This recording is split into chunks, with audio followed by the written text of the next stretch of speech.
സിനിമയിൽ അഭിനയിക്കുന്നത്. പറഞ്ഞപ്പോഴും നമ്മുടെ സമയത്ത് പറഞ്ഞ സിനിമാ നടനാണ്. ശരിയാണ്, സിനിമാ നടനായിട്ടൊരു കാര്യം പറയാം.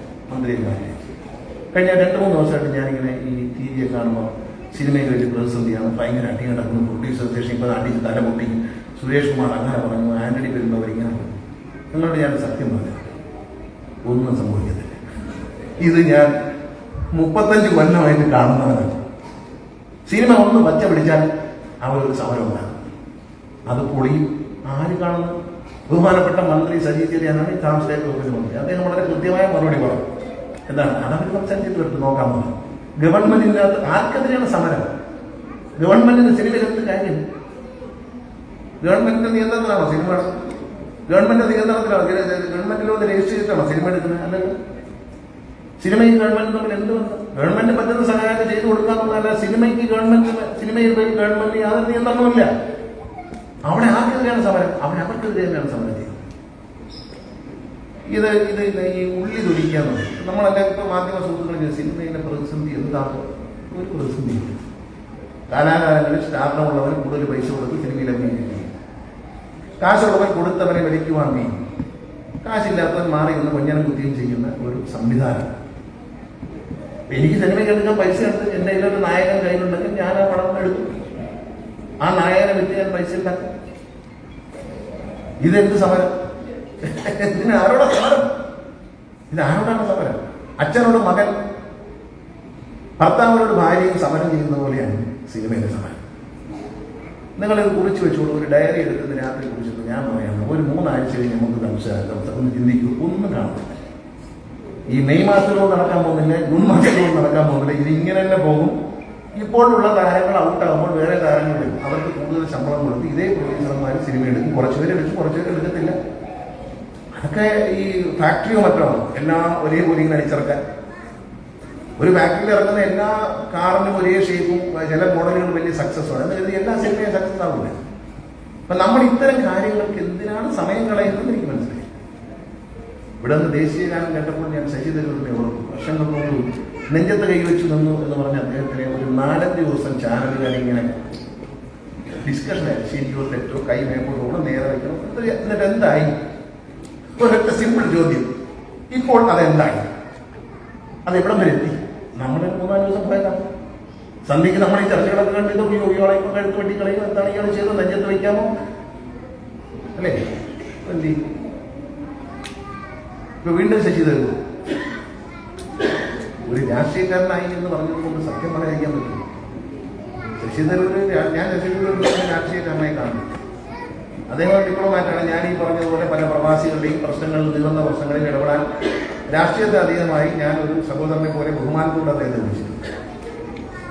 ശശി തരൂരും ഞാനും തമ്മിൽ താരതമ്യം ചെയ്ത് ഞാൻ അദ്ദേഹത്തിന് ഒരു കൊച്ചു പയ്യനാണ്, ഒന്നുമല്ല. അദ്ദേഹത്തെ ഞാനൊരു വലിയ മനുഷ്യനായിട്ടാണ്, കോൺഗ്രസ്സുകാരനായിട്ടല്ല, വലിയ മനുഷ്യനായിട്ടാണ് കാണുന്നത്. കാരണം അത്രത്തോളം വലിയ ബന്ധങ്ങളും ഇന്റർനാഷണലി അത്രത്തോളം വലിയ പ്രമുഖ വ്യക്തികളുമായി രാജ്യാന്തര തലത്തിൽ ബന്ധം പുലർത്തുന്ന ഒരു വ്യക്തി. ആ വ്യക്തി എഴുത്തുകാരനാണ്, സാഹിത്യ രചനകളുണ്ട്, രാഷ്ട്രീയ കാഴ്ചപ്പാടുകൾ എഴുതാറുണ്ട്, ഒക്കെ എഴുതാറുണ്ട്. അദ്ദേഹത്തിന് ഒരു വായിച്ചു നോക്കിയിട്ട് ഒരു കാര്യം ശരിയെന്ന് തോന്നിയാൽ അദ്ദേഹം പറഞ്ഞാൽ എന്താ തെറ്റെന്താണ്? ഈ നാട്ടിൽ ആർക്കൊന്ന് പറഞ്ഞുകൂടി? യൂട്യൂബേഴ്സ് എന്തെല്ലാം പറയുന്നു, ആരെയും കേസെടുക്കുന്നു. എന്തെല്ലാം അനാവശ്യങ്ങളാണ് നമ്മുടെ നാട്ടിലെ യൂട്യൂബ് ചാനലുകളും സോഷ്യൽ മീഡിയയിലും ആളുകളെ കുറിച്ച് എന്തെല്ലാം ഭക്ഷണത്തരമാണ് പറയുന്നത്. ആരെയും കേസെടുക്കുന്നുണ്ട്, ആരെയും തൂക്കിക്കൊല്ലുന്നുണ്ട്. കേരളത്തിൽ വ്യവസായങ്ങളും സ്റ്റാർട്ടപ്പുകളൊക്കെ ധാരാളം വന്നിട്ടുണ്ട് എന്ന് ശശി തരൂർ പറഞ്ഞത് അദ്ദേഹത്തിനെ അത്രത്തോളം ആക്രമിക്കേണ്ട കാര്യമുണ്ടോ? അപ്പൊ എനിക്കൊരു സത്യം പറഞ്ഞുകൂടി. ഇപ്പൊ സിനിമയിൽ ഒരു കുന്തം സംഭവിക്കാൻ പോകുന്നില്ല. ഞാൻ പറഞ്ഞ സത്യം നിങ്ങൾക്ക് 2-3 ആഴ്ച കഴിയുമ്പോൾ മനസ്സിലാവും. സംശയിക്കണ്ട, മനസ്സിലാവും. അതൊരു വിവാദമാക്കേണ്ട കാര്യമില്ല. അറിയാവുന്നവർക്കല്ലേ പറഞ്ഞത്. എനിക്കത് അറിയാവുന്നുണ്ട്. നമ്മുടെ നാട്ടിൽ പഴഞ്ചൊല്ലുണ്ട്, കൂടെ കിടന്നവനെ രാപ്പനി അറിയാമെന്ന് പറയും. ഞാൻ സിനിമയിലായിരുന്നു 35 കൊല്ലമായിട്ട്. 19 വയസ്സിൽ ഞാൻ സിനിമയിൽ നാളാണ്. എനിക്ക് പറയാം, സിനിമയിലെ പല സംഘടനകളും ഉണ്ടാക്കിയെടുത്തതിന്റെ പുറകെ പ്രവർത്തിച്ച ആളാണ് ഞാൻ. അപ്പൊ അതൊക്കെ വിട്ടു, അതിനൊക്കെ വിട്ടു നിൽക്കുകയാണ്. പക്ഷേ അങ്ങനെയൊന്നും ഒരു വിവാദമില്ല. അത് ചർച്ച ചെയ്തുകൊണ്ട് മലയാളിയുടെ വിശപ്പ് മാറുമോ? നമ്മുടെ പ്രശ്നങ്ങൾക്ക് പരിഹാരമാവോ? നമുക്ക് ഒരുപടി വേറെ പ്രശ്നങ്ങളുണ്ട്.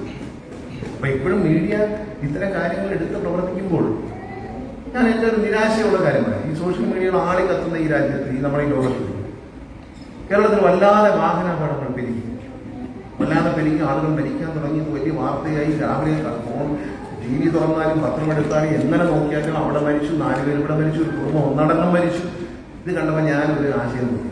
എല്ലാവരും ഇപ്പോൾ സോഷ്യൽ മീഡിയയിൽ പറയാം. ഞാനൊരു റിക്വസ്റ്റ് വിളിച്ചു, സോഷ്യൽ മീഡിയയിലെ സുഹൃത്തുക്കളെ, നിങ്ങൾ എന്ത് വേണോ കൈകാര്യം ചെയ്തു. ആളുടെ ചീത്ത പറയും, ചിലർ പാചകം, ചിലർ ട്രാവലോഗ്, ചിലർ മറ്റുള്ളവരെ അധിക്ഷേപിച്ച് സംസാരിച്ചൊക്കെ ഇങ്ങനെ റേറ്റിംഗ് ഉണ്ടാകുന്നത്. നിങ്ങൾക്ക് അതിനിടയിൽ റോഡ് ക്രോസ് ചെയ്യുമ്പോൾ ഇരുവശവും നോക്കിയിട്ട് ക്രോസ് ചെയ്യുക, ഒരു ചെറിയ സഹായം. ഇതിനിടയിൽ കൂടെ വണ്ടി ഓടിക്കുമ്പോൾ ഹെൽമെറ്റ് ധരിക്കുക, സീറ്റ് ബെൽറ്റ് ധരിക്കുക.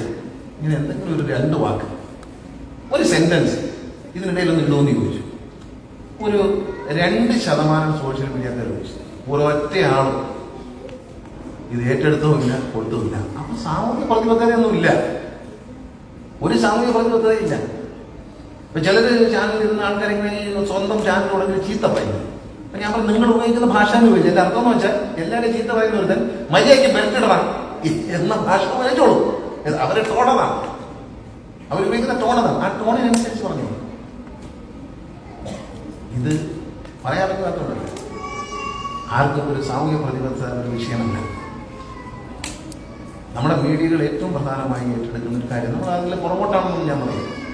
ഒരുവിധ സാമൂഹ്യ പ്രതിബദ്ധതയുള്ള വിഷയങ്ങളെല്ലാം നമ്മുടെ മാധ്യമങ്ങൾ ഏറ്റെടുക്കാറുണ്ട്. ദൃശ്യമാധ്യമങ്ങളും പത്രമാധ്യമങ്ങളും ഒക്കെ ഏറ്റെടുക്കാറുണ്ട്. പക്ഷെ ചില അനാവശ്യ കാര്യങ്ങൾക്ക് വേണ്ടി സമയവും സ്ഥലവും കളയുന്നുണ്ടോ നമ്മൾ ചിന്തിക്കുന്നു. നമ്മുടെ കേരളം വളരെ മനോഹരവും നിക്ഷേപ സൗഹൃദമായ ഒരു സ്ഥലവുമാണ് എന്ന് മാധ്യമങ്ങളാണ് പ്രചരിപ്പിച്ചാൽ കേരളത്തിൽ വലിയ തൊഴിലവസരം ഉണ്ടാകും, വലിയ നിക്ഷേപങ്ങളുണ്ടാകും. അപകടകരമായ അന്തരീക്ഷമൊന്നും കേരളത്തിലില്ല. ഞാനുള്ള കാര്യം ആരുടെയും മുഖത്ത് തുറന്നു പറയുന്നതാണ്. ഉണ്ടെങ്കിൽ ഉണ്ടെന്ന് പറയും.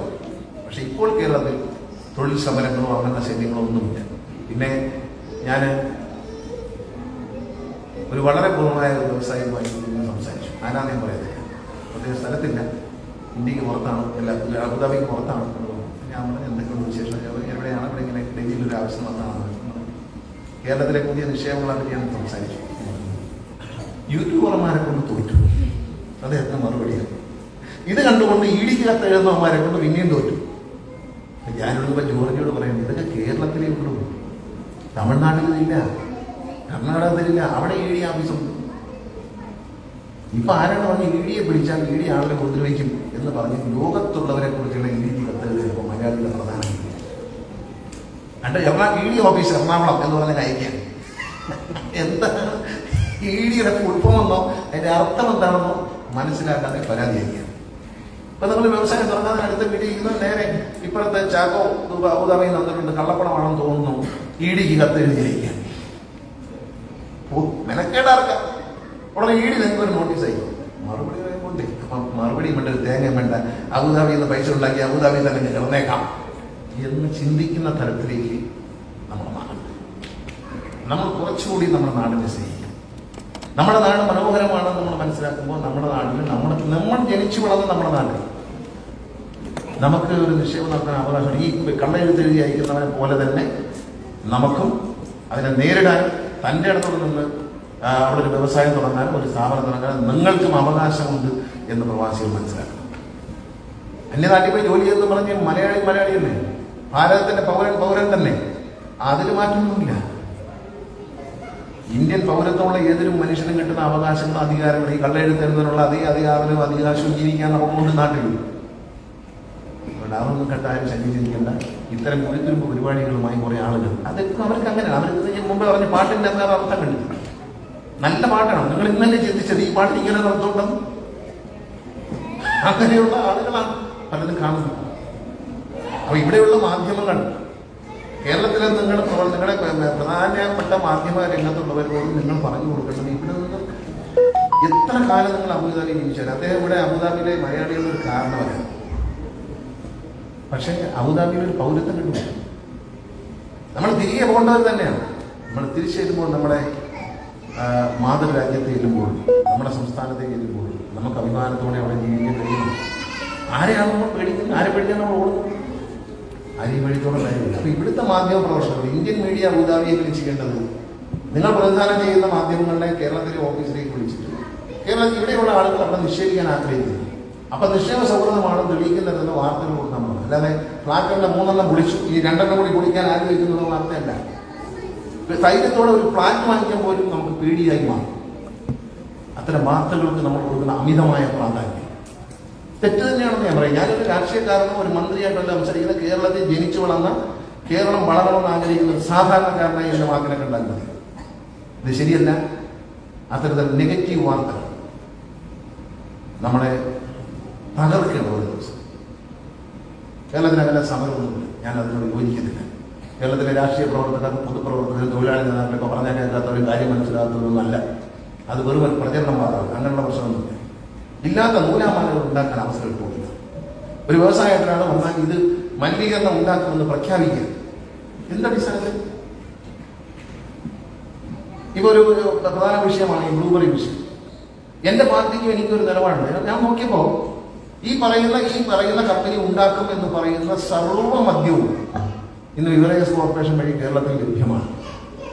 അപ്പൊ എവിടെ നിന്ന് വരുന്നു? ബോംബെയിൽ നിന്ന് വരുന്നു, ബാംഗ്ലൂരിൽ നിന്ന് വരുന്നു, മദ്രാസിൽ നിന്ന് വരുന്നു. നമ്മളോളം തന്നെ കുടിവെള്ളമില്ലാത്ത ശ്രീ ജോർജി, അദ്ദേഹം തമിഴ്നാട് കേഡറിലുള്ള IPS ഉദ്യോഗസ്ഥനാണ്.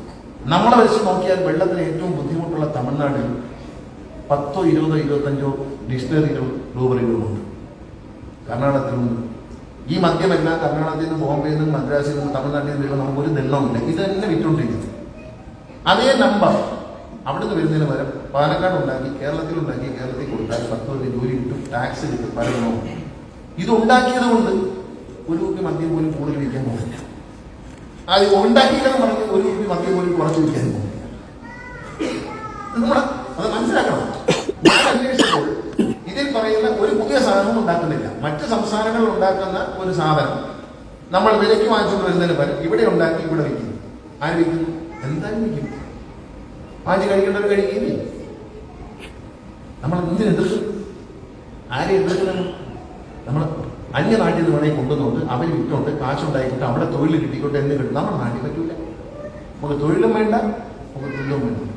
ആന്ധ്രാപ്രദേശിൽ 2001 Chandrababu Naidu industrial water supply scheme ഉണ്ടാക്കി. ഡാമുകളിൽ തടയണ വെച്ച് കിട്ടി, അതിൽ നിന്ന് വെള്ളമെടുത്ത് കൊടുത്തു. ഇവിടെ പറയുമ്പോൾ ഭയങ്കര കുറ്റം. ഡാമിൽ വെള്ളം തടഞ്ഞു നിർത്തി, ചെക്ക് ഡാമിൽ നിർത്തി, അതിൽ നിന്ന് വെള്ളം പൈപ്പിലെടുത്ത് വാട്ടർ സപ്ലൈ കൂടിയ ചാർജിൽ ഇൻഡസ്ട്രി കൊടുക്കുമ്പോൾ കുറ്റം കേരളത്തിൽ. 2001 മുമ്പ് തന്നെ 2003 മുതൽ ശ്രീ നരേന്ദ്രമോദി ഗുജറാത്തിന്റെ മുഖ്യമന്ത്രി ആയിരിക്കുമ്പോൾ 3000 തടയണകൾ നിർമ്മിച്ച് പൈപ്പിലെ വെള്ളമെടുത്ത് എല്ലാ വ്യവസായങ്ങൾക്കും കൂടി കളിക്ക് വിറ്റ്. കേരളത്തിൽ വരുമ്പം വേറൊരു ന്യായം. തമിഴ്നാട്ടിലും കർണാടകത്തിലും ആന്ധ്രയ്ക്കും ഗുജറാത്തിലും വേറൊരു ന്യായം. നമ്മുടെ ഒഴുകിപ്പോകുന്ന വെള്ളം നദികളിൽ 24 മണിക്കൂറും കടലിലേക്ക് വെള്ളം ഒഴുകിപ്പോയിക്കൊണ്ടിരിക്കും. ആ വെള്ളം തടഞ്ഞു നിർത്തി കുടിക്കാനും വാട്ടർ സപ്ലൈ സ്കീമുകൾ, ഇൻഡസ്ട്രിയൽ വാട്ടർ സപ്ലൈ സ്കീം ഉണ്ടാക്കി വ്യവസായ ആവശ്യങ്ങൾക്കും കൊടുക്കാൻ നമുക്ക് വേണം. നമ്മുടെ കയ്യിലുള്ള ഏറ്റവും വലിയ റോ മെറ്റീരിയൽ വാട്ടറാണ്. കേരളത്തിലെ ഏറ്റവും വലിയ അനുഗ്രഹ വാട്ടറാണ്. എന്താണ് 999 വർഷം മുല്ലപ്പെരിയാർ ഡാമിലെ വെള്ളം തമിഴ്നാടിന് കൊണ്ടുപോകാൻ എഗ്രിമെന്റ് കാര്യം അറിയാം. കേരളത്തിൽ അധികമായ വെള്ളം ഉണ്ടായിരുന്നു. ഒരിക്കലും വെള്ളത്തിന് ബുദ്ധിമുട്ട് വരാത്ത ഒരു നാടാണ് കേരളം. പുഴകളുടെയും നദികളുടെയും കുളങ്ങളുടെയും നാടാണ് കേരളം എന്ന് കരുതിക്കൊണ്ടാണ് അന്നത്തെ ഭരണകർത്താക്കൾ തമിഴ്നാടിനോട് അവർക്ക് വെള്ളമില്ല 999 വർഷം വെള്ളം എടുത്തോളൂ പറയാൻ കഴിയും.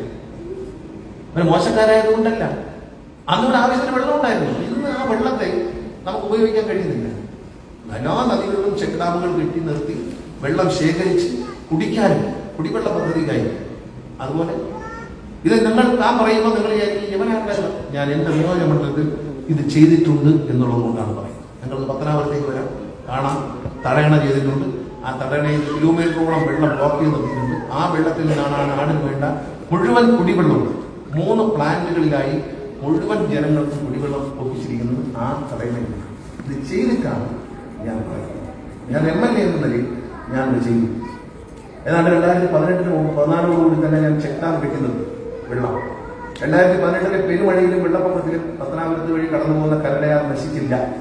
കാരണം ഈ ചെക്ക് ഡാം വന്നിരിക്കുകയാണ്, കോൺക്രീറ്റ് ചെക്ക് ഡാമാണ്. ഇതിൽ വെള്ളം ബ്ലോക്ക് ചെയ്തിട്ട് 6-6.5 കിലോമീറ്റർ ദൂരം മുകളിലേക്ക് വെള്ളം നീങ്ങും. അതിൽ നിന്നാണ് പത്തനാപുരത്തിന് ആവശ്യമായ മുഴുവൻ കുടിവെള്ളവും പമ്പ് ചെയ്ത് വരുന്നത്. 8 പഞ്ചായത്തുകളിൽ കോൺട്രാക്ട് എടുത്തത് കോൺട്രാക്ട് ഉഴപ്പിയതുകൊണ്ട് വെച്ചാൽ ബാക്കി 7 പഞ്ചായത്തുകളിലും, ഒരു പഞ്ചായത്തിൽ 7 പഞ്ചായത്തുകളിലും എല്ലാ വീടുകൾക്കും കുടിവെള്ള കണക്ഷൻ കൊടുത്തിട്ടുള്ളത് നിയോജക മണ്ഡലം പത്തനാപുരമാണ്. എല്ലാ വീട്ടിലും 2001 ഞാൻ പത്തനാപുരത്തിന്റെ ജനപ്രതിനിധിയായി എത്തുമ്പോൾ മണ്ഡലത്തിന്റെ ഏതാണ്ട് 60% പ്രദേശം വൈദ്യുതി ഉണ്ടായിരുന്നില്ല എന്ന വിധത്തിലാണ്. ആര്യങ്കാവ് തെന്മല മുതൽ പത്തനാപുരം പഞ്ചായത്ത് അടക്കമുള്ള 3 പഞ്ചായത്തുകളിൽ വൈദ്യുതി എന്തെന്ന് കണ്ടിട്ടില്ല, ഒരു ട്യൂബ് ലൈറ്റ് കത്തുന്ന കണ്ടിട്ടില്ലാത്ത ജനങ്ങളുണ്ടായിരുന്ന നാടാണ് പറയുന്നത്. ഇന്ന് വനത്തിന്റെ ഉള്ളിൽ പോലും 2008 സമ്പൂർണ്ണ വൈദ്യുതി കൊടുത്തു. എന്റെ ഒരു പഞ്ചായത്തിൽ കോൺട്രാക്ട് എടുത്തൊരു കോൺട്രാക്ട് മോശമായത് മാത്രമാണ്, അല്ലെങ്കിൽ ആ പഞ്ചായത്തിൽ 8 പഞ്ചായത്തിൽ എല്ലാ വീട്ടിലും ശുദ്ധീകരിച്ച പ്യൂരിഫൈ ചെയ്ത വാട്ടർ പൈപ്പിലൂടെ എത്തുമായിരുന്നു. ബാക്കി 7 പഞ്ചായത്തിൽ എത്തിക്കഴിഞ്ഞു. അത് നമ്മൾ മനസ്സിലാക്കാം. നമ്മളിത് ദീർഘവീക്ഷണമുള്ള ഞാൻ ഈ പറഞ്ഞതുപോലെ 2001 ആന്ധ്രാപ്രദേശിൽ സംസ്ഥാന ഗതാഗത മന്ത്രിയായി പോകുന്ന സമയത്ത് അവിടെ കണ്ടതാണ് ചെക്ക് ഡാമുകൾ നിർമ്മിച്ച് വെള്ളം എടുക്കുന്നത്. അതും ഞാൻ പോക്കിടിച്ചു. പറയുന്നത് മടിക്കുന്നതില്ല. ഏത് രാജ്യത്ത് പോയാലും ഞാൻ കറയുന്നത് കാണാം. അതെല്ലാം പോക്കിയടിക്കും. ഇവിടെ വന്ന പേരോട് ചോദിച്ചു, ഇവിടുത്തെ ബസ്സിലെല്ലാം കാർഡാണ് എന്നെ എടുത്ത് കാണിച്ചത്. ഇതുപോലത്തെ കാർഡ് വരുമോ? ഒരാഴ്ചയ്ക്ക് വേണ്ട, 3 മാസങ്ങളിൽ സ്വീപ്പ് ചെയ്യാൻ പറ്റുന്നത്. അതായത് നമ്മളെ സ്വീപ്പ് ചെയ്ത് കഴിഞ്ഞാൽ കിട്ടുന്ന കാർഡും debit card, credit card, Google Pay, ഇങ്ങനെ സർവ്വ സാധനങ്ങളും KSRTC ബസ്സുകളിൽ നിങ്ങൾക്ക് എടുക്കാൻ വലിയ മാറ്റം. ഇപ്പൊ മെട്രോ വരുന്ന പോലെ ബസ് എപ്പോൾ വരും എന്ന് ചോദിച്ചാൽ അടുത്ത 15 മിനിറ്റിനുള്ളിൽ കോട്ടയത്തേക്ക് പോകുന്ന ഇന്ന ബസ് വരും. അതിൽ എത്ര സീറ്റ് ഒഴിവുണ്ട് എന്ന് നിങ്ങളുടെ മൊബൈൽ ഫോണിൽ കാണാൻ പറ്റുന്ന ആപ്പ് 3-4 മാസങ്ങളിൽ കേരളത്തിൽ നിലവിലില്ല. ഇതൊക്കെ ലോകത്ത് എല്ലായിടത്ത് കറങ്ങി കിടമ്പോൾ കാണുന്ന കാര്യങ്ങൾ കോപ്പി അടിക്കാൻ ഒരു വ്യഗ്രതയുണ്ട്. നമ്മൾ എത്ര ദിവസം മന്ത്രിയായിരിക്കുമെന്നൊന്നും പറയാൻ പറ്റില്ല. അത് നമ്മുടെ ഭാഗവുമല്ല. എന്നെ സംബന്ധിച്ച് ഞാൻ പോലീസായിട്ട് അഭിനയിച്ചിട്ടുണ്ട്.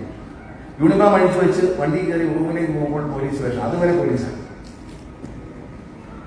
വില്ലനായിട്ട് അഭിനയിച്ചിട്ടുണ്ട്.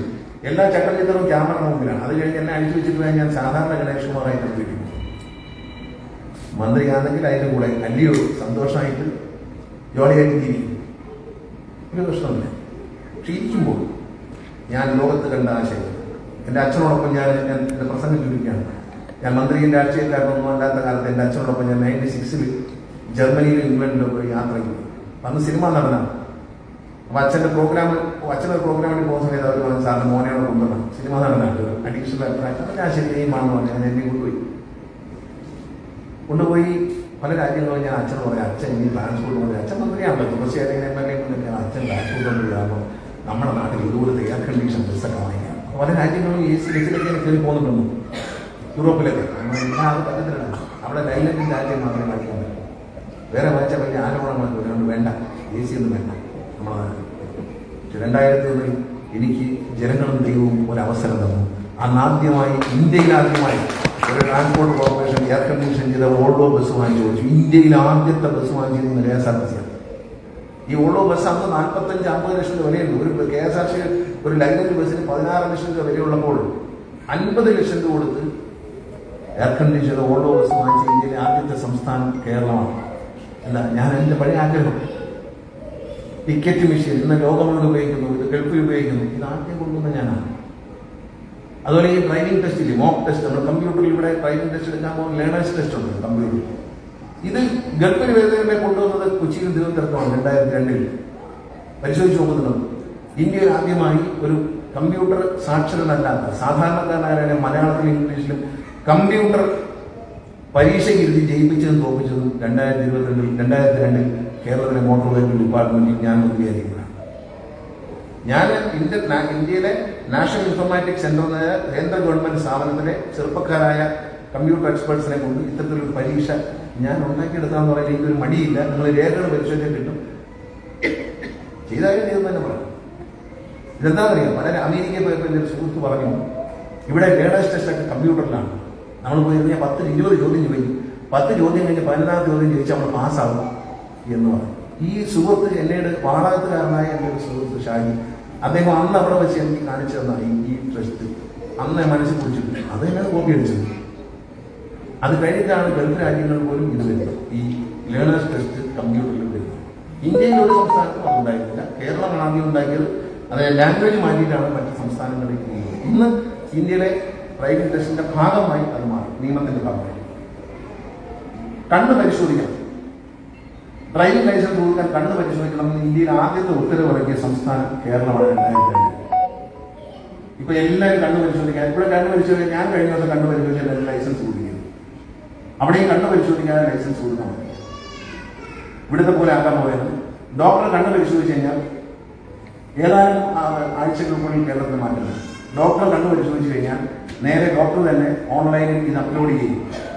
കണ്ണ് പരിശോധന സപ്പോർട്ട് സർട്ടിഫിക്കറ്റോടുകൂടി ഉടൻ തന്നെ ലൈസൻസ് അടിച്ചെടുക്കാനുള്ള സംവിധാനം കേരളത്തിലുണ്ടാകും. RC ബുക്ക് കിട്ടുന്നില്ലാത്ത പരാതിയുണ്ട്, ലൈസൻസ് കിട്ടുന്നില്ലാത്ത പരാതി. ഡിജിറ്റൽ ലൈസൻസ് ഇന്ത്യയിൽ ആദ്യമായി നമ്മൾ ഇപ്പൊ മൊബൈൽ ഫോണിലാണ് ലൈസൻസ് കേരളത്തിൽ. ലൈസൻസ് പാസ്സായാൽ അടുത്ത നിമിഷം നിങ്ങളുടെ ലൈസൻസ് നിങ്ങൾക്ക് മൊബൈലിൽ കിട്ടും. അത് പ്രിന്റ് ചെയ്യാം, പ്രിന്റ് ചെയ്യാതിരിക്കാം, മൊബൈലിൽ കൊണ്ടിടക്കാം. ഇങ്ങനെ ഏത് ഫോർമാറ്റിലുള്ള മാർച്ച് 31 മുമ്പേ എല്ലാ RC ബുക്കുകളും ഡിജിറ്റലാണ്. മൊബൈലിൽ കൊണ്ടായിരിക്കും RC ആധുനികമായി. അതായത് എങ്ങനെ ഒരു നാടിനെ എത്ര വേഗം മുന്നോട്ട് പോകാൻ പറ്റുമോ അത്രയും വേഗം നമ്മൾ മുന്നോട്ട് പോകും. മലയാളി എന്നതിൽ അഭിമാനിക്കുന്ന തരത്തിലുള്ള പ്രവർത്തനങ്ങൾ കാഴ്ചവെക്കും. ശശിധരനോട് പറഞ്ഞതിൽ തെറ്റൊന്നുമില്ല. കാര്യങ്ങൾ വലിയ മാറ്റമുണ്ട്. എല്ലാ കാര്യങ്ങളും ഞാൻ അവർക്ക് തുറന്നു പറയാൻ ബഹുമാനപ്പെട്ട മുഖ്യമന്ത്രി ശ്രീ പിണറായി വിജയൻ എല്ലാ കാര്യങ്ങളും എനിക്ക് വേണ്ടത്. ഞാൻ അദ്ദേഹത്തോട് എല്ലാം സംസാരിക്കാറ്. ഞാൻ ഇങ്ങനെ കാര്യം ചെയ്തോട്ടെ എന്ന് ചോദിച്ചാൽ നിങ്ങൾ ചെയ്തോ എന്ന് പറയുന്നതല്ല എന്ന് പറയുന്നത് എന്നോട് തടസ്സമൊന്നുമില്ല. തുറന്നു പറയാം. എല്ലാവരും അറിഞ്ഞിരിക്കും. ഒരു കാര്യത്തിൽ KSRTC ജീവനക്കാർക്ക് ഒരുമിച്ച് ശമ്പളം കൊടുക്കുന്നില്ല. എന്നോട് അദ്ദേഹം പറഞ്ഞു ഒരുമിച്ച് ശമ്പളം കൊടുക്കും, നമുക്ക് പറ്റുമെങ്കിൽ 1-ാം തീയതി കൊടുക്കണം, അതിനുള്ള എന്താ ഏർപ്പാട് നോക്കും എന്ന് പറഞ്ഞു. ഞാൻ റെഡിയാണ്. മിക്കവാറും അടുത്ത മാസത്തോടുകൂടി 1-ാം തീയതി ശമ്പളം നമ്മൾ സാധാരണക്കാർക്ക്. അതുകൊണ്ട് എന്താണ് KSRTC ജീവനക്കാർ രാഷ്ട്രീയം പറഞ്ഞ എൻ്റെ കൂടെ കഴിഞ്ഞ ദിവസം ഒരു സമരം പ്രഖ്യാപിച്ചു. ഞാൻ പറഞ്ഞു നിങ്ങൾ സമരത്തിൽ പോകരുത്, ഇത് നശിപ്പിക്കരുത്. സമരത്തിൽ പങ്കെടുത്തത് മൊത്തം KSRTC ജീവനക്കാരുടെ വെറും 6% മാത്രമാണ്. 6% മാത്രമേ. സമരത്തിൽ പങ്കെടുത്ത ആബ്സെന്റ് ആയത് 6% മാത്രം. എന്നാലും കളക്ഷൻ വർദ്ധിച്ചു ആ ദിവസം. ജപ്പാനിൽ പണ്ട് നമ്മൾ പറയും സമരം ചെയ്യുമ്പോൾ ബാങ്ക് കെട്ടി വെച്ചിട്ട് അമിതമായ പ്രൊഡക്ഷൻ ഉണ്ടാക്കുമെന്ന് പറയുന്ന പോലെ സമര ദിവസം KSRTC കൂടുതൽ പണം ഉണ്ടാക്കി നഷ്ടം കുറച്ചുകൊണ്ട് വന്നു എന്നതാണ് കേരളത്തിലെ പുതിയൊരു സമരത്തിന്റെ മുഖം. വിശ്വാസം അത് നമ്മൾ നാട്ടുകാർക്കൊന്നും ഗുണം കിട്ടണം, ജീവനക്കാർക്ക് ഗുണം കിട്ടണം, എല്ലാവരും നന്നായിരിക്കും. ഇതെന്റെ കാഴ്ചപ്പാട്. കേരളത്തിന്റെ മുക്കിലും മൂലയിലും വാഹന സൗകര്യം, പൊതുഗതാഗതം, പ്രൈവറ്റ് ബസ്സുകളാണ്. KSRTC മാത്രമല്ല, KSRTC കൊണ്ടൊന്നും പിടിച്ചിരിക്കാൻ പറ്റില്ല. എല്ലാ ഇടവഴികളിലും ബസ് ഓടുന്ന ദിവസമാണ്. എല്ലാ നടപടികൾ ആരംഭിച്ചിട്ടുണ്ട്. ഉടൻ തന്നെ അത് നിലവിൽ വരും. അത് കേരളത്തിൽ മുമ്പാട് ഒരുപാട് പേർക്ക് തൊഴിലുണ്ടാകും. പ്രൈവറ്റ് ബസ് മേഖലയിൽ ഒരു ചെറുപ്പക്കാരന് 25 ലക്ഷം രൂപ കയ്യിലുണ്ടെങ്കിൽ 2 സ്ത്രീകൾക്കായാലും ഒരു പുരുഷനായാലും ഒരാൾ 25 ലക്ഷം രൂപ കയ്യിലുണ്ടെങ്കിൽ ഒരു ബസ് ഉടമയായി മാറാൻ പറ്റുന്ന പുതിയ പദ്ധതി കേരളത്തിൽ. അതായത് സേഫ് ആയിരിക്കും. കാരണം ഞാനൊരു ബസ് വാങ്ങിച്ചിട്ട് പോയി 50 ബസ് ഓടില്ല. ആ ബസ് എടുക്കുമ്പോൾ ആ ബസ്സിന് കിട്ടുന്ന ലൈസൻസിന്റെ മുമ്പിൽ ഒരാൾ കാണില്ല. ഈ റൂട്ടിൽ 2 ബസ് എന്ന് നിർദ്ദേശമുണ്ടെങ്കിൽ ആ 2 ബസ് അല്ലാതെ മൂന്നാമതൊരു ബസ് വരില്ല. അപ്പൊ നമുക്ക് ജീവിക്കാം. നമുക്ക് നഷ്ടം സംഭവിക്കും. മിനിമം നഷ്ടം സംഭവിക്കാതിരിക്കും. അവരെ ഈ നിക്ഷേപകരെ കൂടി സേഫായി കൊണ്ടുള്ള വലിയ പദ്ധതി കൊണ്ടുവരികയാണ്. അതുകൊണ്ടാണ് നമ്മുടെ ബഹുമാനായ ധനകാര്യമന്ത്രി അദ്ദേഹത്തിന്റെ ബഡ്ജറ്റ് പ്രസംഗത്തിൽ പ്രഖ്യാപിച്ചിട്ടുള്ളത് കേരളത്തിലെ പ്രൈവറ്റ് ബസ്സുകൾക്ക്, ട്രാൻസ്പോർട്ട് ലോക്കലുള്ള പ്രൈവറ്റ് ബസ്സുകൾക്ക് 10% ടാക്സ് കുറച്ചു. ഇതിനെതിരെ കൂടുതൽ പ്രൈവറ്റ് ബസ്സുകൾ വരാണ്. അതിലൂടെ കൂടുതൽ തൊഴിലവസരം. ഒരു ബസ് വരുമ്പോൾ ഒരു ഡ്രൈവറും കണ്ടക്ടറും ഒരു കീഴിൽ നടക്കുന്ന 3 പേർക്ക് ജോലിയുണ്ട്. ഏറ്റവും മിനിമം 2 പേർക്ക് ജോലിയുണ്ട്. ഇത് നമ്മൾ മുന്നോട്ട് വയ്ക്കാനുള്ള കാരണം 2001 മന്ത്രിയായിരിക്കുമ്പോൾ കേരളത്തിൽ 28,000 പ്രൈവറ്റ് ബസ് ഉണ്ടായി. ഈ ഒരു കണക്കോടെ ഞാൻ പ്രസംഗം നിർത്തും. നമ്മൾ കേരളത്തിനെ കുറിച്ച് ഒരു മീഡിയ മീറ്റ് ആയതുകൊണ്ടാണ് സംസാരിക്കുന്നത്. എന്താണ് കേരളത്തിൽ നടക്കുന്നത് മനസ്സിലായി. 28,000 പ്രൈവറ്റ് ബസ് ഉണ്ടായിരുന്നു 2001 ഞാൻ ട്രാൻസ്പോർട്ട് മന്ത്രി. 2006 ആകുമ്പോഴത്തേക്കും ഏതാണ്ട് 36,000 പ്രൈവറ്റ് ബസ് ഉണ്ടായിരുന്നു. പക്ഷെ ഇപ്പോൾ KSRTCക്ക് അന്ന് 5,000 ബസ്സാണ്. ഇപ്പോഴും 5,500 ബസ്സിനാണ് തിരിച്ചുള്ളത്. ഇതൊരു 4,000 കൂടെ ഓടാറുള്ളൂ. അന്നൊരു 5,000 ബസ് ഉണ്ടായിരുന്നു. അതിലൊരു 3,800 ഓടാറുണ്ട്. അന്ന് KSRTCയുടെ ശമ്പളവും പെൻഷനും കൊടുത്തിരുന്നത് KSRTC നേരിട്ടായിരുന്നു. ഇന്ന് KSRTCയുടെ ശമ്പളവും പെൻഷനും കൊടുക്കുന്നത് സർക്കാരാണ്. ഗവൺമെന്റ് ഖജാനയിൽ നടക്കുന്നത് മനസ്സിലാക്കും. പ്രൈവറ്റ് ബസ്സുകൾ 36,000-ലെത്തിയ പ്രൈവറ്റ് ബസ് ഇന്ന് 2025 7000-ൽ താഴെയായി കുറഞ്ഞു വന്നായിരുന്നു. അപ്പൊ ഏതാണ്ട് 29,000 ബസ് കുറയുകയെന്ന് പറയുമ്പോൾ ഒരു ബസ്സിന് 2 പേര് വെച്ച് ജോലി നഷ്ടപ്പെടും. മിനിമം 2 പേര് കൂട്ടാം. 3 പേര് പോകും, പക്ഷേ ഡ്രൈവറുമാക്കിയിട്ട് 2 ഡ്രൈവർ കണ്ടിട്ടുണ്ട്. ടാക്സ് ഒരു ബസ് 4 ക്വാർട്ടറിലായി 3 മാസം 1 വർഷം 25,000 രൂപ ആയിരുന്നു. 29,000 വണ്ടിയുടെ ഒരു വർഷം 1 ലക്ഷം രൂപ ടാക്സ് വെച്ചു. ഒന്ന് കണക്കൂട്ടി എത്ര കോടിയാണ് ഇത് നമുക്ക് നഷ്ടപ്പെടും. ഇത് തിരിച്ചു പിടിക്കണം. ഈ വണ്ടികളെല്ലാം 50 ലിറ്റർ മുതൽ 100 ലിറ്റർ വരെ ഡീസലാണ്. ഓരോ ലിറ്റർ ഡീസലിനും GST കൂടാതെ കേരള സർക്കാരിന് ടാക്സ് കിട്ടും. ഫ്യൂവൽ സെസ് ആയി അത് കേരള സർക്കാരിന് നേരിട്ട് കിട്ടുന്ന വരുമാനം. അതും നമുക്ക് നഷ്ടപ്പെടും. അപ്പൊ 100 ബസ് വരുമ്പോൾ ശരാശരി 50 മുതൽ 100 ലിറ്റർ വരെ ഒരു ദിവസം ഒരു ബസ്സുകാരൻ ഡീസൽ അല്ലേ? തൊഴിൽ ടാക്സ്, ഫ്യൂവൽ ടാക്സ്, ഇങ്ങനെ നമുക്ക് നഷ്ടപ്പെട്ട ഒരു സാമ്പത്തിക നഷ്ടത്തെ തിരിച്ചു പിടിക്കാനുള്ള പരിശ്രമം. നഷ്ടപ്പെട്ട തൊഴിലവസരം, അതുപോലെ ടാക്സ്, ഇത് ഗവൺമെന്റ് നല്ലൊരു പദ്ധതിയാണ്. ഇത്തരം പദ്ധതികളാണ് നമ്മൾ ഒരു മാധ്യമ സംഗമത്തിൽ സംസാരിക്കുന്നത്. ഇൻവെസ്റ്റേഴ്സ് ഉണ്ട്, ഇതിനകത്ത് സംഘടനാ നേതാക്കളുണ്ട്, വലിയ ബിസിനസ് പീപ്പിളുണ്ട്. നിങ്ങൾക്ക് ഇത് പറഞ്ഞാൽ പെട്ടെന്ന് മനസ്സിലാവും. അതുകൊണ്ടാണ് ഞാൻ വളരെ ഒരു സ്റ്റഡി ക്ലാസ് നീണ്ടുപോയിട്ട് ക്ഷണിക്കണം. ഞാനൊരു സ്റ്റഡി ക്ലാസ്സിൽ പറയാൻ നമ്മുടെ നാട്ടിൽ എവിടെ നടക്കുന്നത് ഇങ്ങനെയൊക്കെയാണോ എന്ന് ചിന്തിക്കേണ്ട. നമ്മുടെ നാട് മാറും, വ്രണമായി മാറും. ഒരു സംശയത്തിന് മാറ്റമുണ്ട്. എൻ്റെ വകുപ്പിൽ, ഞാൻ കൈകാര്യം വകുപ്പിൽ എന്ത് ചെയ്യുമെന്ന് പറയാനുള്ള അവകാശം എനിക്കുണ്ട്. അത് ഞാൻ നിങ്ങൾക്ക് മനസ്സിലാക്കി തരികയാണ്. എന്താണ് ട്രാൻസ്പോർട്ടിൽ നടക്കുന്നത്? വെറുതെ ഗണേഷ് കുമാർ എന്തോ ചെയ്യാൻ KSRTC നഷ്ടം കൊടുക്കും. KSRTC ലാഭത്തിലേക്ക് കൊണ്ടുവരണമെന്ന് ഞാൻ പറയും. അത് മണ്ടത്തരമാണ്. കാരണം 12,000 കോടി രൂപ വർഷങ്ങളായി ഉണ്ടാക്കി വെച്ച കടം നികത്തിയെടുക്കാം എന്ന് പറയുന്ന ഒരു ഫൂൾ അല്ല. പറ്റില്ല. നമ്മുടെ ദിവസമുള്ള നഷ്ടം 2 കോടി രൂപയായിരുന്നു. 1,80,00,000 മുതൽ 2 കോടി രൂപ വരെ ഒരു ദിവസത്തെ KSRTC നഷ്ടം, പ്രവർത്തന നഷ്ടം. ഇപ്പോൾ അത് അങ്ങനെ വരുമ്പോൾ ഒരു മാസം 55 മുതൽ 60 കോടി രൂപ നഷ്ടം ഉണ്ടായിരുന്നു. ഇപ്പോൾ അത് കുറഞ്ഞ് 48 കോടിയിലേക്ക്. ഒരു 10-12 കോടി രൂപ നമുക്ക് നഷ്ടം കുറച്ചുകൊണ്ടുതന്നെയാണ്. ഒരുപാട് കടങ്ങൾ KSRTC ജീവനക്കാരുടെ ശമ്പളത്തിൽ നിന്ന് പിടിച്ച പണം അടയ്ക്കാതിരിക്കുക, അതെല്ലാം 56 കോടി രൂപ അവർക്ക് അടച്ചു കൊടുക്കും ഈ ഒരു വർഷത്തിൽ. കൃത്യമായ ഒരു പ്രൊഫഷണൽ മാനേജ്മെന്റ് മാത്രമേ KSRTC. ഒരത്ഭുതങ്ങളൊന്നുമില്ല. ഞാൻ ദീർഘിപ്പിക്കുന്നില്ല. നമ്മുടെ നാട്ടിലേക്ക് വരണം, നാട്ടിൽ നിക്ഷേപിക്കണം. നാട്ടിൽ നിക്ഷേപിക്കാനുള്ള നല്ല അന്തരീക്ഷമാണ്. നാട്ടിൽ നിക്ഷേപിക്കാൻ നിങ്ങൾ ആരെയും ഭയപ്പെടേണ്ടതില്ല എന്ന് പ്രവാസി മുന്നിൽ പറയാം. എല്ലാ സംരക്ഷണവും സർക്കാർ തരും. നമ്മൾ ഓരോ പ്രവാസിയും മനസ്സിലാക്കണം, ഞാൻ എൻ്റെ നാടാണ് കേരളം. ഞാൻ ജനിച്ചു വളർന്ന എനിക്കുള്ള അതേ അവകാശമേ ഉള്ളൂ നമ്മളെ വിമർശിക്കുന്നവർക്കും നമുക്ക് പാരവയ്ക്കാൻ വരുന്നവർക്കുള്ളൂ എന്ന് മനസ്സിലാക്കുക. അവർക്കുള്ളതുപോലെ ഒരുപക്ഷെ അതിനേക്കാൾ വലിയ അവകാശം നമുക്കുണ്ട്. അനേക വർഷം പ്രവാസിയായി ജോലി ചെയ്ത് നാട്ടിലേക്ക് പണം അയക്കുകയും കേരളത്തിന്റെ വികസനത്തിൽ ഏറ്റവും വലിയ സംഭാവന നൽകിയത് പ്രവാസി സമൂഹം തന്നെയാണ്. സാമ്പത്തികമായി കേരളത്തിന്റെ സാമ്പത്തിക ശാസ്ത്രത്തെ പിടിച്ചു നിർത്തുന്ന നട്ടലാണ് പ്രവാസി മലയാളികൾ എന്നതിൽ ആർക്കും തന്നെ ഒരു സംശയമില്ല. അതുകൊണ്ട് നാട്ടിൽ വരുന്നതിനോ നമ്മൾ ഇൻവെസ്റ്റ് ചെയ്യുന്നതിനോ നമ്മുടെ കാര്യം നോക്കുന്നതിനോ ഒരാളെയും ഭയപ്പെടണ്ട. ചോദിച്ചു.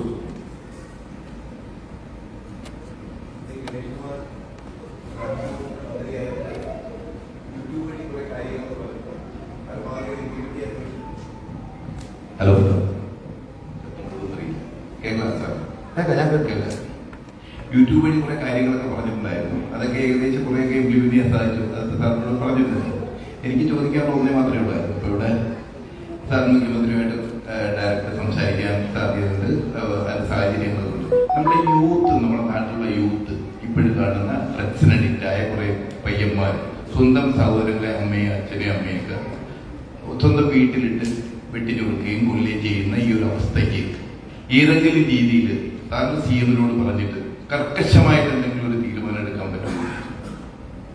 ശക്തമായിട്ടുള്ള തീരുമാനത്തിന് നമുക്ക് നമ്മളിവിടെ, കാരണം പ്രവാസികൾ എന്ന് പറയുന്നത് അവിടെ മഴ പെയ്താൽ ജലദോഷം പിടിക്കുന്നത് നമുക്കാണ്. അത്ര ശ്രദ്ധാലുവാണ് ഞങ്ങൾ ഇവിടെ ഇരിക്കുന്നെങ്കിലും ഇപ്പൊ ഇരിക്കുന്നെങ്കിൽ പോലും ചിന്ത നാട്ടിലതായിരിക്കും. അപ്പൊ അങ്ങനെ ജീവിക്കുന്നവരാണ് പ്രവാസികൾ. അപ്പൊ നമ്മുടെ നാട്ടിന്റെ പ്രാന്ത പ്രദേശങ്ങളിൽ ഇങ്ങനെ നടക്കുന്ന ഈ ക്രൂരമായിട്ടുള്ള ഈ കൊലപാതകങ്ങളും ഇതിന് ഏതെങ്കിലും രീതിയിൽ മന്ത്രിസഭ അവിടെ കേരളത്തിൽ നിന്ന് ഇങ്ങനെ ഇതിനൊന്നും ഒരു കർക്കശമായിട്ടുള്ള ഒരു നടപടി എടുക്കുന്നതായിട്ട് തോന്നുന്നില്ല. അത് ഇത് വീണ്ടും വർദ്ധിച്ചു വരികയാണ്. ഏതെങ്കിലും രീതിയിൽ ഇതിനൊരു മറുപടി പറയാം. ഈ അടുത്ത കാലത്ത് ഒരു ഉയർന്ന പോലീസ് ഉദ്യോഗസ്ഥരുടെ സംസാരിച്ചു. അദ്ദേഹം വളരെ വിവാദമായ ഒരു കേസ് ഒരുപാട് ഒരുമിച്ച് ഒരാൾ ആൾക്കാർ കൂടുതൽ മരിച്ച ഒരു കൊലക്കേസ് അന്വേഷിച്ച വ്യക്തിയാണ്. അപ്പം അദ്ദേഹം പറയുന്നത് ഈ കൊലപാതകം ചെയ്ത ആളോട് ചോദ്യം ചെയ്തപ്പോൾ അവർ ചോദിച്ചതെന്ന് പറയുന്നത് മദ്യമൊന്നുമല്ല, മയക്കുമരുന്നാണ്. എങ്ങനെ ഇത് വെട്ടാൻ പറ്റും, ഇങ്ങനെ വെട്ടി എങ്ങനെ കൊല്ലുന്നു എന്ന് ചോദിച്ചപ്പോൾ പറഞ്ഞത് അതൊന്നും അറിയില്ല, ഇത് അടിച്ചു കഴിഞ്ഞാൽ പിന്നെ ചോരയുടെ നിറം പോലും അറിയത്തില്ല സാറേ, അങ്ങ് കാച്ചു വന്നാൽ സ്വന്തം നിലയിൽ. അപ്പം അയാൾ പറഞ്ഞു സ്വന്തം ഇത് കഴിക്കാതെ, ഈ മയക്കുമരുന്ന് കഴിക്കാതെ ഇത്ര ബ്രൂട്ടലായിട്ട് കൈകാര്യം ചെയ്യാൻ കഴിയില്ല എന്നാണ് ഈ കുറ്റവാളി പോലീസിനോട് സമ്മതിക്കുന്നത്. കേരളത്തിൽ കർശനമായ, ഇപ്പം 1 കിലോ കഞ്ചാവ് ഉണ്ടെങ്കിൽ മാത്രമേ ഒരാളെ ജയിലിലടയ്ക്കൂ. 1 കിലോ കഞ്ചാവ് എന്നാണ് കേന്ദ്ര നിയമം. കേന്ദ്രം തന്നെ ആ നിയമത്തിൽ മാറ്റം ഉണ്ടാക്കണം. ഇന്ത്യ എന്ന മഹാരാജ്യത്ത് ഇവിടെ മാത്രമല്ല, പല സംസ്ഥാനങ്ങളിൽ നിന്നാണ് ഇത് ഒഴുകിയെത്തുന്നത് ഈ മയക്കുമരുന്ന്. ഇന്ത്യക്ക് പുറത്തുനിന്ന് മയക്കുമരുന്ന് വരികയാണ്. ഇത് തടയുന്നതിന് ഇന്ത്യ ഗവൺമെന്റ് തന്നെ ശക്തമായ നിലപാടെടുക്കുകയും അതോടൊപ്പം കേരളത്തിൽ ഇത്തരം കേസുകളിൽ വളരെ കർശനമായ നടപടി പോലീസിന്റെ ഭാഗത്തുണ്ട്. കഴിഞ്ഞ ദിവസം നിയമസഭയിൽ വിഷയം ചർച്ച ചെയ്തതാണ്. അതിന് ശക്തമായ നിലപാടെടുക്കും എന്ന് മന്ത്രി അറിയിച്ചിട്ടുണ്ട്. മുഖ്യമന്ത്രിയുടെ ശ്രദ്ധയിൽ നമ്മൾ കൊണ്ടുവന്നത് ഈ മയക്കുമരുന്നിന്റെ അപകടം കേരളത്തിൽ മാത്രമല്ല തമിഴ്നാട്ടിലുണ്ട്. ബ്രൂട്ടൽ മർഡേഴ്സ് എല്ലാം ഇവിടെ ഇരിക്കുന്ന ജോർജ് അദ്ദേഹത്തിന് അറിയാം, അദ്ദേഹം IPS ഉദ്യോഗസ്ഥനാണ്. ബ്രൂട്ടൽ മർഡേഴ്സ് എല്ലാം നടക്കുന്നത് ഈ ലഹരി മരുന്നാണ്. അമ്മയെ അറിഞ്ഞൂടാ, പെങ്ങളെ അറിഞ്ഞൂടാ, സഹോദരനെ അറിഞ്ഞൂടാ, അച്ഛനെ അറിഞ്ഞൂടാ. നമ്മളിപ്പോൾ കണ്ടുകൊണ്ടിരിക്കുന്ന വാർത്തകൾ കാണുന്ന താങ്കൾ പറഞ്ഞ 100% ശരിയാണ്. നമ്മൾ ഇതിനെ കർശനമായി നേരിടേണ്ട ഒരു വിഷയം തന്നെയാണ്. ഇതിനെ നിയമം കൊണ്ട് നേരിടണം. ഇത്തരം കുറ്റവാളികളെ ജയിലിലടച്ചും അവർക്ക് ഒരു രക്ഷയും ഉണ്ടാവില്ല എന്ന് നമ്മുടെ ഗൾഫ് രാജ്യങ്ങളിലൊക്കെ ഉള്ളതുപോലെ അത്തരമുള്ള ആളുകൾക്ക് അടുത്ത ശിക്ഷ നൽകുന്ന ശിക്ഷണ നടപടികളിലേക്ക് ഇന്ത്യ മാറണം. അല്ലെങ്കിൽ 150 കോടി ജനങ്ങളുള്ള ഈ രാജ്യം എങ്ങോട്ട് പോകുന്നു പറയാൻ പറ്റും. വളരെ ഡേഞ്ചറസ് ആണ് സിറ്റുവേഷൻ. കേരളത്തിൽ വളരെ ഡേഞ്ചറസ് ആണ്. കാരണം ഈ ബാറുകൾ അടച്ചൊരു ഗ്യാപ്പിലാണ് ഇത് വന്നു കയറുന്നത്. ഇതെല്ലാം വന്നത് ഈ ബാറുകൾ അടച്ചപ്പോൾ ലഹരിക്ക് വേണ്ടി. അപ്പോൾ നമ്മൾ തമ്മിൽ നിന്നൊരു പരിപാടി ഞാൻ ഏഷ്യാനെറ്റ് ചെയ്തത്. അപ്പോൾ ഒരു ചർച്ച ഈ വിഷയം വന്നപ്പോൾ ഒരു വ്യക്തിയോട് ചോദിച്ചു, നിങ്ങൾ നല്ല വെള്ളം ഇത്തരം വെള്ളം അടിക്കാൻ തരാം 90 രൂപ കൊടുത്ത ഒരു പെഗ് കിട്ടും. 90 രൂപയാണ്. അത് നഷ്ടം സാറേ, കെട്ടിറങ്ങി പോകും. 100 കൊടുത്താൽ ബീഡി കിട്ടും. ഇതിലൊന്ന് വലിച്ചാൽ 2 വലിയ വലിച്ചേച്ച് അടച്ചു വെച്ച് 2 ദിവസം കഴിഞ്ഞാൽ 3 ദിവസം ഈ 100 രൂപയുടെ ബീഡി പോകും. ഒരു ബോധവും കാണത്തില്ല എന്ന് അയാൾ നമ്മൾ തമ്മിൽ പരിപാടിയിൽ എന്നോട് പറഞ്ഞു. എല്ലാവരും പ്രേക്ഷകർ കേട്ടതാണ്. അതുകൊണ്ട് മദ്യത്തെക്കാളിലാവും മറ്റതാണ് എന്ന് പറയുന്ന നിലയിലേക്ക് ആളുകൾ എത്തുകയും ലഹരിക്ക് അടിമപ്പെടുകയും ചെയ്യാം. അത് കൊച്ചുകുട്ടികൾ, വളരെ ചെറിയ കുട്ടികൾ. നമ്മൾ കാണുന്നുണ്ട് ഈ റാഗിംഗ് എന്നൊക്കെ പറഞ്ഞ് കാണുന്നത്. ഇതെല്ലാം മരുന്നാണ്. കോമ്പസ് വെച്ച് സഹപാഠിയെ കുത്തി മുറിവേൽപ്പിക്കണമെങ്കിൽ അവൻ ലഹരിക്ക് അടിമ തന്നെയാണ്. നോർമൽ മനസ്സുള്ള ഒരാളെങ്ങനെ പറ്റും? കോമ്പസ് വെച്ച് ഒരാളെ ശരീരത്തിൽ കുത്തി ഇങ്ങനെ തലോണയിൽ കുത്തുന്നത്, റബ്ബറിൽ കുത്തുന്ന കുത്താൻ പറ്റും. അപ്പം മൃഗീയമായ ഇത്തരം വാസനകൾ മയക്കുമരുന്നിന്റെ തന്നെയാണ്. അതിനെ നമ്മൾ സമൂഹം ഒന്നടങ്കം, സർക്കാരും സമൂഹവും പോലീസും ഒന്നടക്കം നേരിടേണ്ട ഒരു വിഷയം. ഞാൻ ദീർഘിപ്പിക്കുന്നില്ല. ഇത്രയും സമയം എൻ്റെ വാക്കുകൾ കേട്ടിരുന്നതിന് നന്ദി പറയുന്നു. Abu Dhabi media, Indian media Abu Dhabi, IMA എന്ന് പറയുന്നത് നമ്മൾ ഇമ എന്ന് പറയുന്നത് കണ്ണിൻ്റെ ഇമയാണ്. കണ്ണിനെ കൃഷ്ണമണി, ഏറ്റവും വിലയുള്ള കൃഷ്ണമണി, അതിനെ കേടുവരാതെ സൂക്ഷിക്കുന്ന ഇമയാണ് പേര്. അത് വളരെ ആ ഒരു സുരക്ഷിതത്വം നമുക്ക് നൽകട്ടെ ഇമയിലൂടെ. പ്രവാസി സമൂഹത്തിന്, അബുദാബി പ്രവാസി സമൂഹത്തിന് ഇമയുടെ പ്രവർത്തനങ്ങൾ ഒരു കരുത്താകട്ടെ, ഒരു ആശ്വാസമാകട്ടെ, തണലാകട്ടെ എന്ന് പ്രാർത്ഥിച്ചുകൊണ്ട് ഇവിടെ ആരംഭിക്കുന്ന ചാരിറ്റബിൾ പ്രവർത്തനങ്ങളുടെ ഉദ്ഘാടനം നിർവഹിക്കുക എന്നുള്ളതാണ് എൻ്റെ ചുമതല. പറഞ്ഞതെല്ലാം തുടങ്ങിയത് അങ്ങനെയാണ്, അത് ദീർഘിപ്പിക്കുന്നില്ല. അതെല്ലാം ഓർക്കുക. ചാരിറ്റി എന്ന് പറയുന്ന ദൈവം, അത് ചെയ്യാൻ കിട്ടുന്ന അവസരം ദൈവം നമ്മളെ അദ്ദേഹത്തിൻ്റെ ടൂളായിട്ട്, അദ്ദേഹത്തിൻ്റെ കൈകളായി നമ്മൾ ഉപയോഗിക്കുന്നു എന്ന മഹത്തരമായ ആശയം മനസ്സിൽ വെച്ചുകൊണ്ട് ഒരുപാട് നന്മ ചെയ്യാൻ ഇമയ്ക്ക് കഴിയട്ടെ എന്ന് ആശംസിച്ചുകൊണ്ട് ഈ പ്രവർത്തനങ്ങളുടെ ഉദ്ഘാടനം, ഈ സൗഹൃദ സംഗമത്തിൻ്റെ ഉദ്ഘാടനവും ദൈവനാമത്തിൽ നിർവഹിച്ചായി അറിയിക്കുന്നു. നന്ദി, നമസ്കാരം.